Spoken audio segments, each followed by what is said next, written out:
नमस्कार। आप सभी का हार्दिक स्वागत। दोस्तों, तुलसीदास जी अपने एक दोहे में बताते हैं कि मुखिया मुख सो चाहिए, खान पान को एक, पाले पोसे सकल अंग, तुलसी सहित विवेक। यानी परिवार का मुखिया हो या देश का, राजधर्म के अनुसार उसका शासन समता और न्याय पर आधारित होना चाहिए।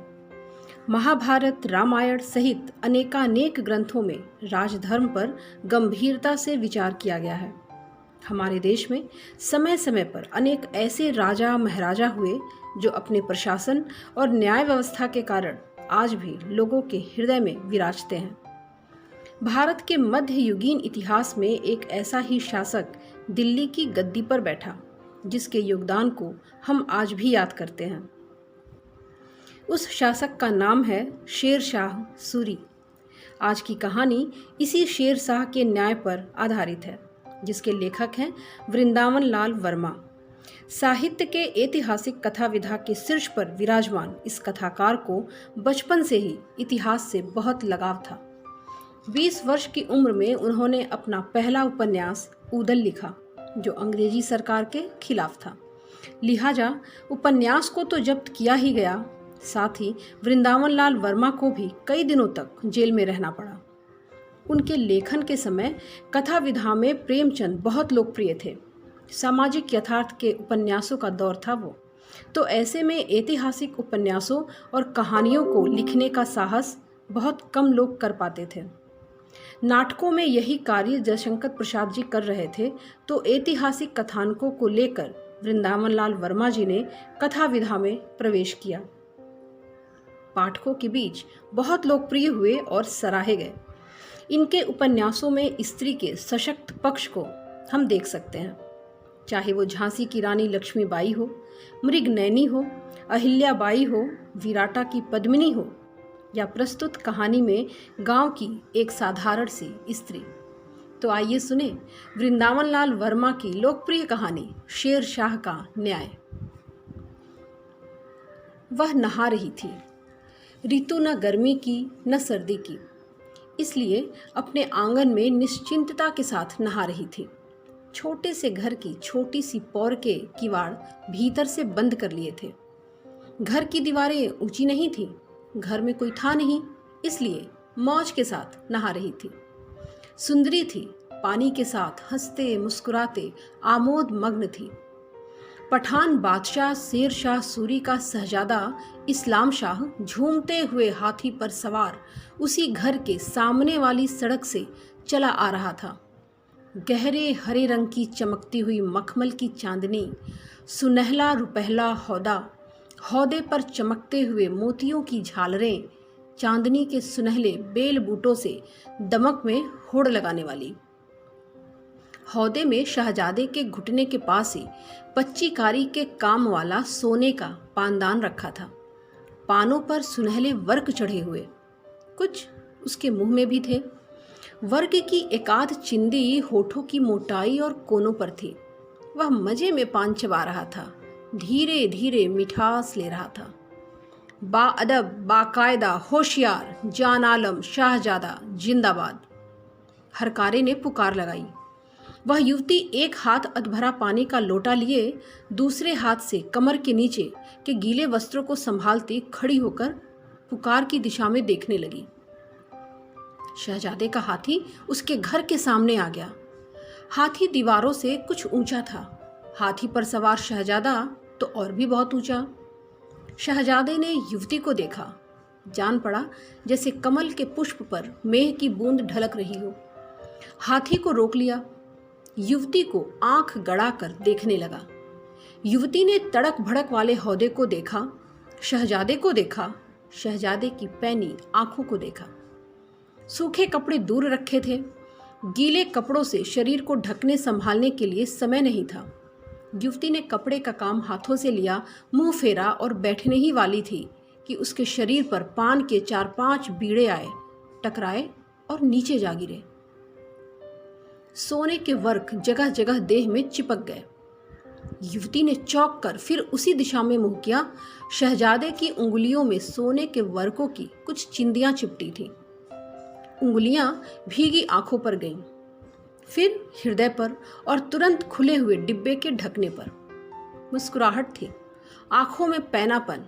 युवती ने एक क्षण में सब देख लिया और थरथरा कर बैठ गई, पीठ फेर ली। शहजादे का हाथी आगे बढ़ गया, फिर पुकार लगी, बाअदब, बाकायदा, होशियार।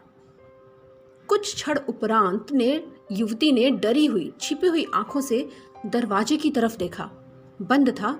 ऊपर की ओर देखा, वहां न हाथी का हौदा था, न हाथी सवार शहजादा, परंतु पान के बीड़े आसपास पड़े थे और देह पर सोने के वर्कों की चिंदियां कई जगह चिपकी थीं। इधर उधर देखा, पान के बीड़ों को देखा, उन चिंदियों को देखा, टटोला।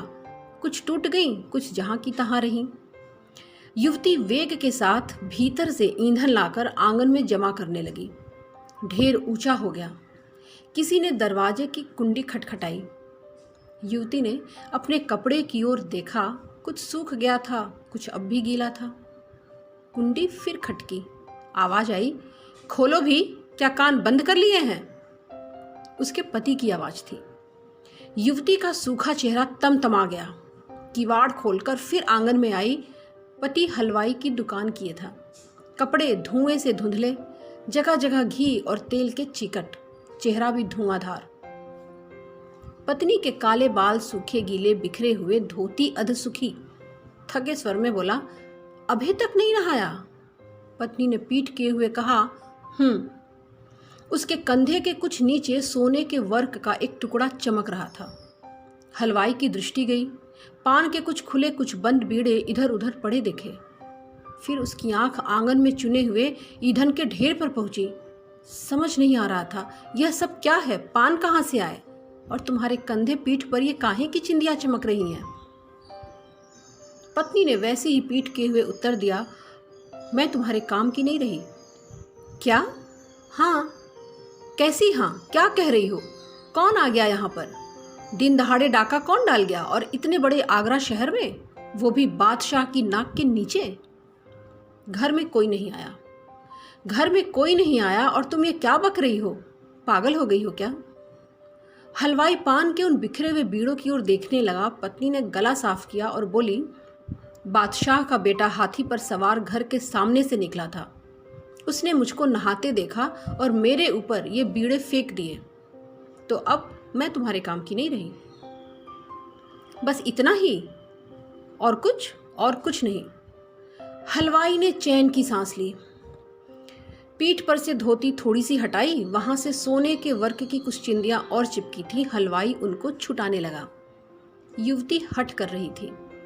मैं तुम्हारे काम की नहीं रही। तुम हो तो मूर्ख, हलवाई ने सांत्वना दी। नहाओ और रोटी बनाओ, मुझे भूख लग रही है। पत्नी ने दूसरी ओर मुंह फेरकर कहा, नहीं, अब मैं जीऊंगी नहीं। उसका चेहरा सूख गया था और आंखें लाल थीं। हलवाई का ध्यान लकड़ियों के ढेर पर जमा। ईंधन यहाँ क्यों ला धरा है? ईंधन नहीं, मेरी चिता है, इस पर जलूंगी। अभी अपना दाह संस्कार करूंगी। कोई बात भी हो, व्यर्थ की बात का बतड़ंग खड़ा कर रही हो। प्राणों के साथ इस तरह खिलवाड़ करने से क्या हो जाएगा? तुम क्या जानो? हलवाई अपना हाथ छुटाकर लकड़ियों के ढेर की ओर बढ़ी। मैं तुम्हें यह नहीं करने दूंगा। कोई कहे ना कहे, मैं तो कहती हूं, मेरे काम के आड़े मत आओ, हटो। हलवाई उस सुंदर मुख की भयंकर रेखाओं को देखकर सक पका गया। विकट कठिनाई के निवारण के लिए हलवाई घर से बाहर निकला।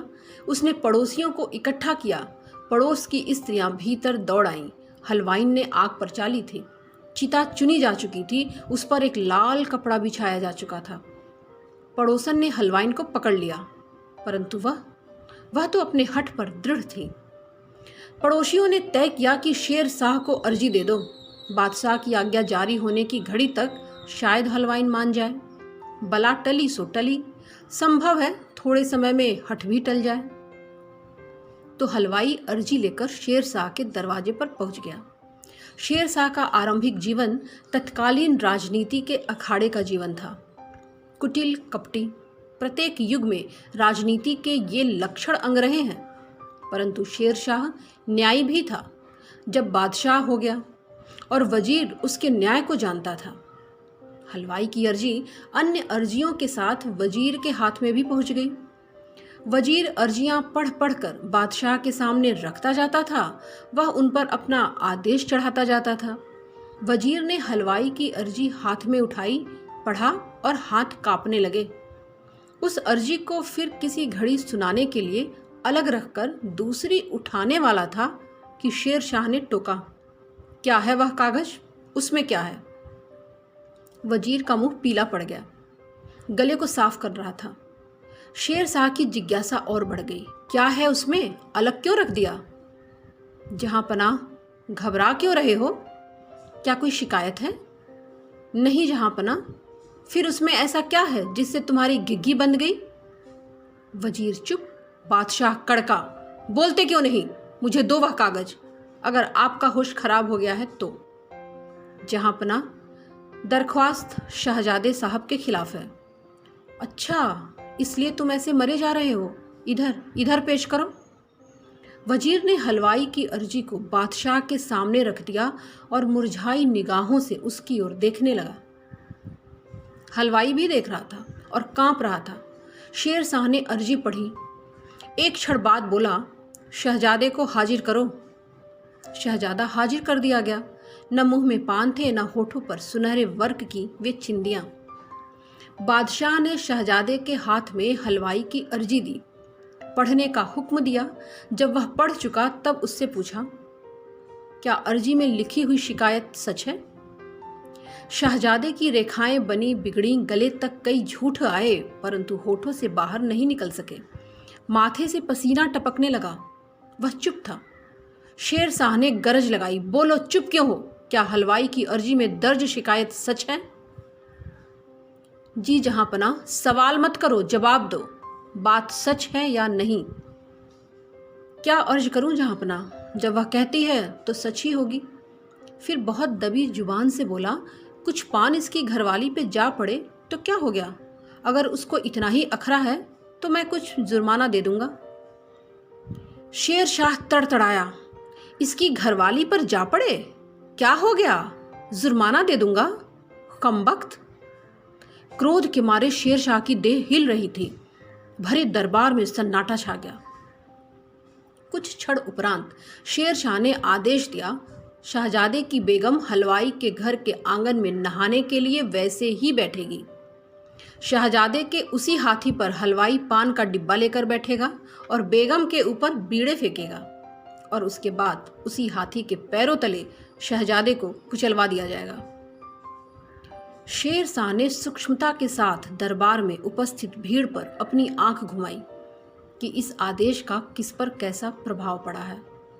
शहजादा धम्म से गिर पड़ा। गिरने से बचने के लिए वजीर ने खंभे का सहारा पकड़ा। हलवाई हर्ष और घबराहट के बीच झूलने लगा। उसके पड़ोसी चाहते थे तुरंत घर भाग जाएं। कई दरबारियों के मुंह से निकला, हाय हाय। एक क्षण के बाद शेर शाह बोला, ले जाओ शहजादे को कैद खाने में। अब दरबारियों ने आरजू मिन्नत के ढेर लगाने आरंभ कर दिए। हलवाई के पड़ोसियों ने भी हाथ जोड़े। हलवाई ने आगे बढ़कर शेर शाह से प्रार्थना की, जहां पनाह, मैं न्याय पा गया, अर्जी वापस लेता हूं। तुम कौन होते हो अर्जी वापस लेने वाले? अत्याचार आपके साथ हुआ है या आपकी बीबी के साथ? हलवाई ने बहुत विनती की। शेर शाह नहीं माना। भीड़ अब हलवाई के पास पहुंची। जब उसने शेर शाह की आज्ञा का समाचार सुना, पागलपन न जाने कहां चला गया।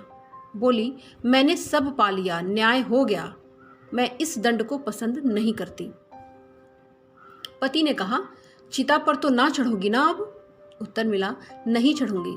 उसके कान के पास हलवाई फुसफुसाया, अब ऐसी बात फिर तो नहीं कहोगी ना? हलवाई भी कही, नहीं। हलवाई का उत्तर शेर शाह के पास भेज दिया गया, परंतु शेर शाह नहीं माना। उसने कहा, जब तक हलवाई की मर्जी नहीं आएगी तब तक सजा में कोई रियायत नहीं की जाएगी। अब हलवाई की मर्जी लेकर हलवाई शेर शाह के सामने पहुंचा। भीड़ भी पहुंची। शेर शाह ने भीड़ के हर्षमग्न चेहरों को बारीकी के साथ झांका। शहजादे को कैदखाने से बुलवाया गया। शेर शाह ने अपराधी को मुक्त करने का आदेश दिया। चूंकि हलवाइन ने तुमको माफ़ कर दिया है इसलिए छोड़ता हूँ, कभी फिर कोई ऐसी हरकत की तो बच नहीं सकोगे। शहजादे के होठों पर कृतज्ञता की मुस्कान खिल गई। शेरशाह ने चिल्लाकर कहा, लेकिन कुछ सजा तो तुमको दी ही जाएगी। और तब शेरशाह ने अपने लड़के को जुर्माना किया और वह जुर्माना हलवाई को दिलवाया गया। शहजादा नतमस्तक था। अंत में शेरशाह ने कहा, हिंदुस्तान में वही राज कायम रह सकता है जो लोगों के साथ न्याय करने में कसर न लगावे।